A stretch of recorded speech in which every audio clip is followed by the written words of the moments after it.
Cowboys dropped that depth chart. I ain't gonna lie.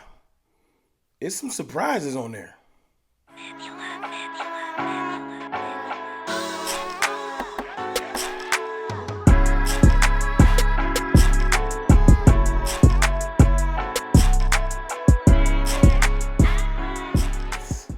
Good people. It's your boy, Mr. Rome. Cowboys fan talk. Right back. Like I never left. What's up with y'all, man? How are y'all feeling? I'm going to keep it 100 with you right now. CFT is on fumes. Literally on fumes. Did the wedding yesterday. I told you on the last video. Drove all the way home through the night. Barely got any sleep. Went to work. Kids orientation. You talking about non-stop. And now we back. Got to get you with the content. I know you're like, shut up, man. Talk football. So my fault. Let me get to the football. Cowboys depth chart, unofficial depth chart dropped today. And there's some surprises on there, like where people are placed and things like that. Like, I want to get to that, but I do want to touch on some other things with the team first. Just some housekeeping. First and foremost, Dak Prescott continues. And I'm going to tell y'all this as much as possible because the national media not going to do it and the haters not going to do it. Dak Prescott continues to stack good days on top of good days. We got to do the touchdown count and all the silliness. We're going to talk about just good progress in football. You know, Mike McCarthy does these Mojo moment things where he stops practice.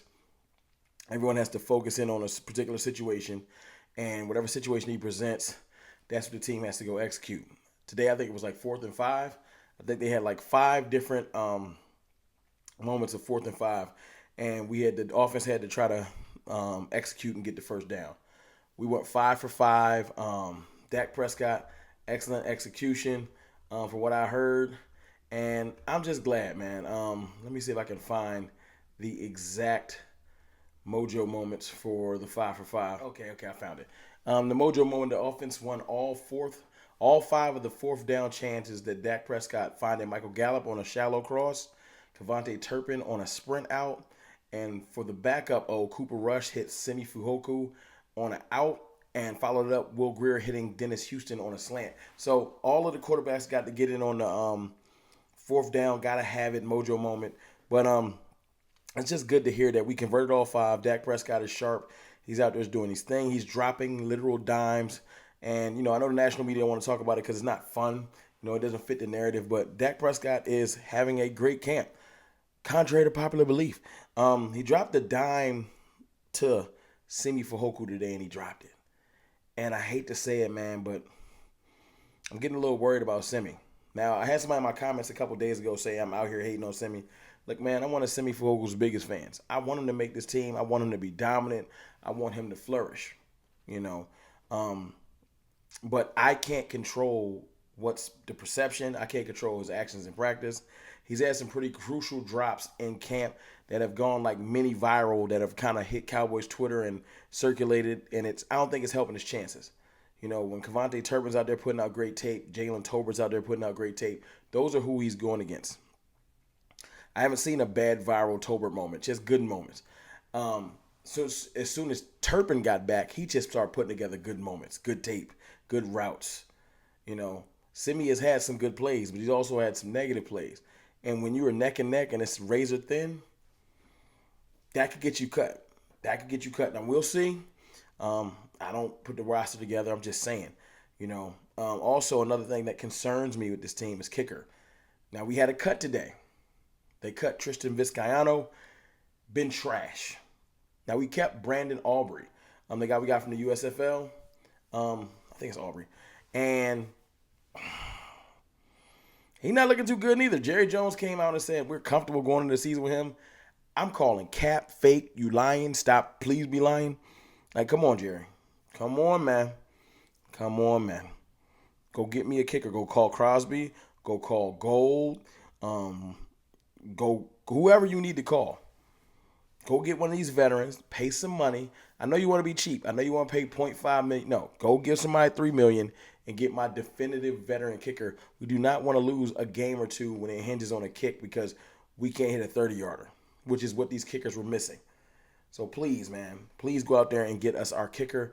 Those are the 2 things I'm nervous about. I don't know if Simi's going to make the squad. Now, there's a lot of other people that we will see.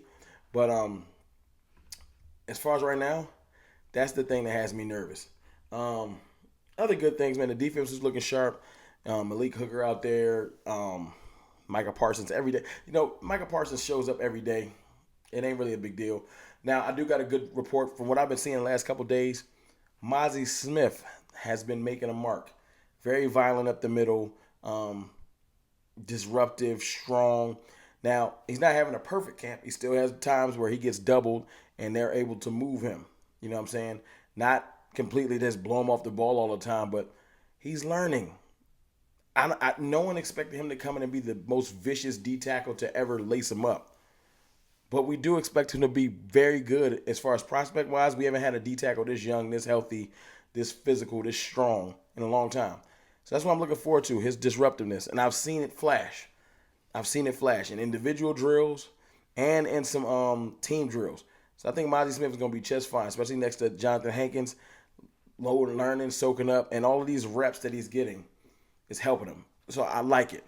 I like it. Now let's get to, and I'm sure I missed something. Oh, Luke Schoonmaker got out there too. That's another update. Finally got out there, made some catches. Looking a little, I don't know. He don't look as fluid. But he's also running on a foot that's injured. So that's why he doesn't look as fluid. I know people don't want to take that into consideration, but he's literally running on an injured foot. So he has to just get his feet up under him, get his wind up under him, get his fluidity together, and he'll be fine. Now, I do want to get to the depth chart. The depth chart it's important, so I'll put it up on the screen. You don't got to look at me. The depth chart is interesting, very, very interesting. Now, the starting offense, that's simple. You know what I'm saying? That's simple. You got CeeDee Lamb, Tyron Smith, all starters, Tyler Smith, Tyler Biadasz, Zach Martin, Terrence Steele, Jake Ferguson, starting tight end. Second tight end right now is Peyton Hendershot. Brandon Cooks is the second receiver. Michael Gallup, third receiver. Dak Prescott, Tony Pollard. We already know the starters. Not a big deal. Now it gets interesting. It gets very interesting. So when you start looking at the second string wide receivers, Kevontae Turpin and Jalen Tolbert look like they're settled in. Tolbert at the 4, Turpin at the 5th receiver. Simi Fehoko right now is the 6th receiver. But right behind him, at receiver, you got Jalen Brooks, Dennis Houston, right? And Tyron Johnson. Now, I find it interesting that Jalen Cropper is down all the way into the third set of receivers on this unofficial joint. So that's kind of interesting to me. I would want him to be a little bit higher. So I guess he hasn't stacked enough tape. Dennis Houston's still hanging out right below at, I think, wide receiver 7. But I feel like Jalen Brooks is going to leapfrog Simi. I do. Jalen Brooks is firm. I feel like this is definitive that he's on his heels. I feel like he's right there to leapfrog Simi and be right behind CeeDee Lamb as his direct backup, depending on what happens. Not as the 4th receiver, but just on the depth chart, the way it lines up. I think Jalen Brooks is right there. Another interesting thing is running back. Rico Dowdle. Rico Dowdle on this looks to be running back 2. Now, listen. I'm Team Malik Davis, man. I want him to get his shot. But people that are at camp, Jesse Holly and what else? Who else? Or they have access to camp. Clarence Walker and other people are saying Rico Dowdle looks like running back 2. Shout out to my boy Big Game James because he was saying he's a dark horse to be running back 2. But right now, unofficial early, Dowdle's running back 2. Malik Davis is running back 3. Right? Ronald Jones is 4. And Deuce Vaughn is running back 5. Hunter Lipke is running back 6. I know he's a halfback or fullback. They don't really list that as the official position no more. But that's crazy to me. One, that Deuce Vaughn is still that far back. I don't know what that means. I would think that he's making some strides. I've seen a couple of flash plays from Deuce. Ronald Jones ain't even been out there, like doing anything specific or special. So I don't know. With Dowdle, man, they said he's out there, he's flashing, he's looking good. And I just want the best player on the field. I was just talking about Zeke possibly coming back, and I'm not saying that's off the table until it's off the table. But if someone's going to step up and seize the opportunity to be running back 2, because they're going to get some snaps. If it's Dowdle, it's Dowdle. If it's Malik Davis, it's Malik Davis. And I'm very interested to see where Deuce really ends up. Defensively, everything looks pretty normal. Starting defense, D-Law starter, other edge. It says Dorrance Armstrong. They got Micah Parsons listed as linebacker and LVE as a linebacker. Then they have Damone Clark as the second string and linebacker. And as much as they want to list Dorrance Armstrong as a starter, come on, man. Come on, man. We know. Listen, Dorrance, love you. Nah. Micah's the other starting edge. It is what it is. But I know they like to keep it fluid, so he's a linebacker. He ain't going to get paid like one. You got Gilly and Diggs at the two starting corners. Deron Bland in the nickel. Donovan Wilson, Jerron Kearse as the starters. And Malik Hooker as a starter, too. They got the three safeties up there. And then, you got the direct reports right below that. They got Hankins and Oso Digizua as the starting DTs. Mozzie is second string right now, according to this. We shall see.